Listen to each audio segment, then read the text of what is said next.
छत्तीसगढ़ में पहले चरण के नामांकन जमा करने का काम 20 अक्टूबर को समाप्त हो जाएगा और इसके बाद दूसरे चरण के नामांकन की प्रक्रिया शुरू हो जाएगी। राज्य में 2 चरणों में 7 और 17 नवंबर को वोटिंग होनी है।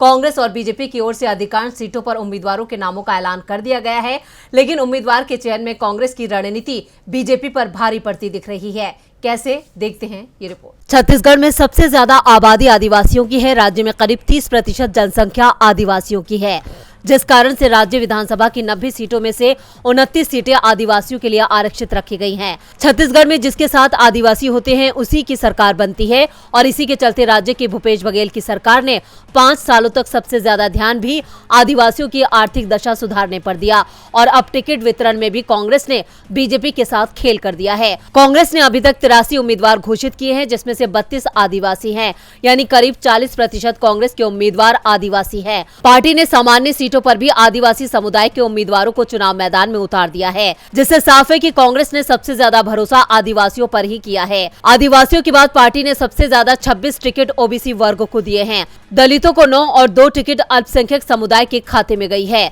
जबकि सामान्य वर्ग से 14 उम्मीदवार बनाए गए हैं। साफ है कांग्रेस ने जातीय समीकरणों को साधते हुए आदिवासियों को अपने पाले में करने की रणनीति पर काम किया है।